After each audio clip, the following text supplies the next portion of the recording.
All right. How's everybody doing? Awesome. Did you guys dial up a little more pressure today? It seemed like you were getting some. I think that's defense. No, that as the defense installs more and more, obviously there is a pressure package that's involved in there, and it's you saw it all in one period right there. That's just a third down period. So it was a little bit of pressure, a little bit of coverage, but it felt that way. Robert, you've obviously seen what Lawson can do in games, not necessarily on a practice field. But do you have any sense for, is he taking his game to another level? It just seems like he's unblockable out here. Is he taking his practice game to another level, or is this normal for him? You know, he does it to everybody. You watch the tape, he beats everybody. I think he was top 3 in pressures and quarterback hits. So it's not foreign to him to win. What's cool though is his work ethic and the way he goes about his day-to-day process. I mean, he is relentless with his body. He's relentless with his work ethic. He is an absolute professional. And there's the old saying, hard work beats talent when talent doesn't work hard. And this dude is just, not only is he talented, but he works his absolute butt off. And because of it, you see results. How was Zach's hand?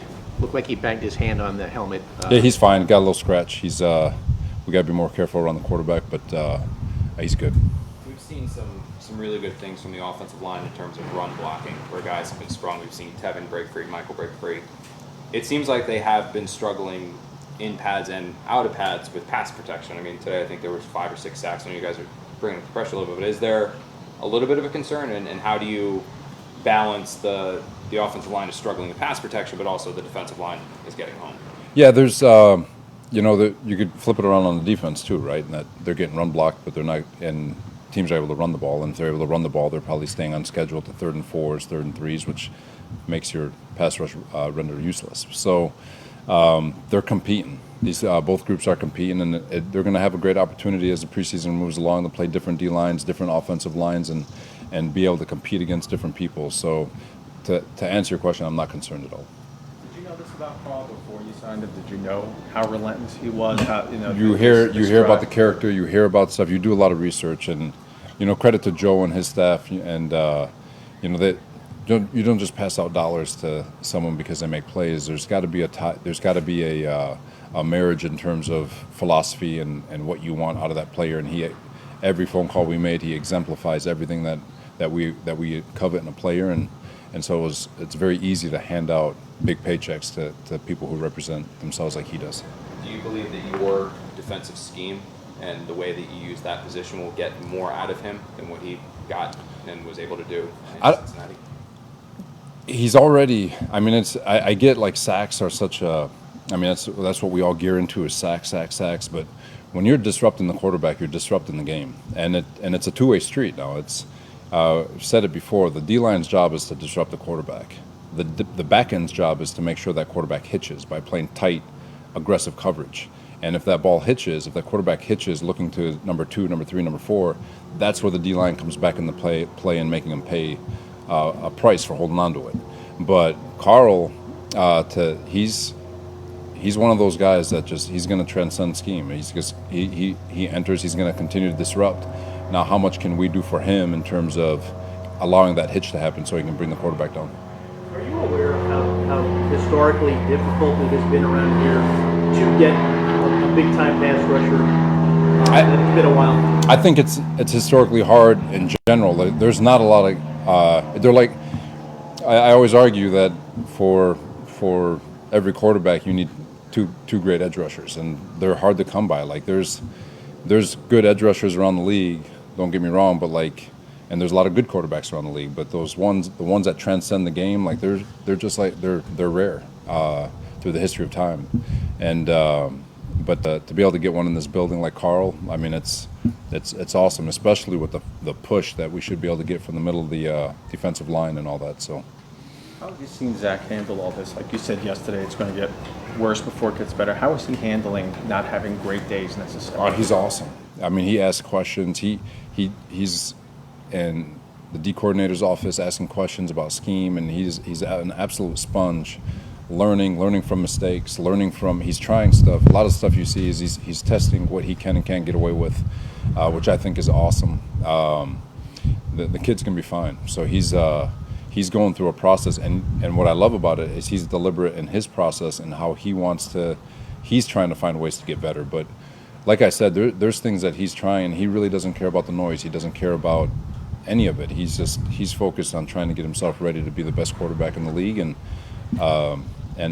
we're all in love with this process. Elijah Moore, does he remind you of anybody that you've seen? Man, I don't know. I don't want to put a name on him right now. Elijah Moore is what we expected with regards to his work ethic, his mentality, and his deliberateness in the way he practices. And I'm not going to put a name on him or what he reminds me of, but I can tell you that he is extremely versatile. It is very, very important to him, and he strains like no one other, especially for a rookie to come in the league and do what he's doing here in training camp. Really excited for him to get out in preseason. Was there one wild play when you were studying him before the draft, or one wild game that stood out to you? No, he had probably one of the greatest pro days ever, and his tape spoke for itself. I mean, every game he made plays, but it was the same thing that we had with Carl. You know, the more people you talk to, the more it was evident that this dude represents everything you want out of a player. You covet what this guy represents, and so for us, it was a no-brainer. Like I said, he was going to be a discussion at 23. So we thought no way in hell that he would get out of the first round, and when he did, you guys all saw the reaction. So it's What makes him a punt return threat? He's versatile. He can do it all. His ability to track the ball in the air. He's a dynamic player that kind of can do everything. So that he's a playmaker. With Zach, he is a guy that. With Zach, he's a guy that obviously the spotlight's going to be on. And I know you said it's going to get worse before it gets better, but for the last several practices, ever since that went in front of the fans, it really hasn't been. There have been flashes of good, but it really hasn't been like one of those top to bottom great practices. You see him in the meeting rooms, you see him in the locker room, you see him all these. Can you get a sense that it's close? Can you get the sense that this is about to go from worse to better? So no, it's the reality is like the result is, especially in training camp, is a much bigger deal for you guys than it is us. It really is. This, like, his process is exactly where we want it to be. His study habits are exactly where we want it to be. His demeanor out in the practice field is exactly where we want it to be. The result is, I mean, that's a pacifier to make people happy. But he's going in the direction that he needs to go. He's got the right mindset. He's doing everything that he needs to do, and when it clicks, it clicks. So. LaMarcus Joyner's been around the ball a lot.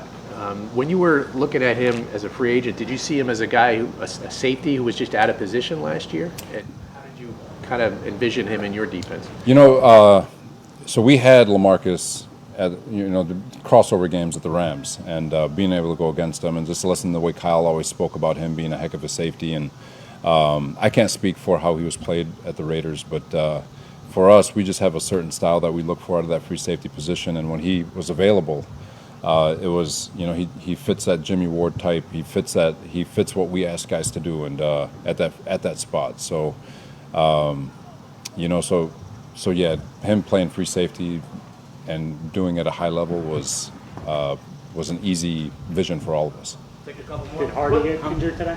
Yeah, he's being monitored for a hip strain, and so I don't have any other details other than that. What have your impressions of Hamza been? Hamza's been really good. Both those kids, Sherwood and Hamza, both those rookie guys, safeties that were converted to linebacker. Their transition has been seamless. Hamza looks fantastic. He's got a lot of energy to him. It's a matter of continuing to learn the game and learn the process and learn all the little nuances that separate great players. But and just taking one day at a time. So he's doing a good job. It looks like Mims is getting more opportunities this week. Is that a result of what you've seen from him? No, he's, I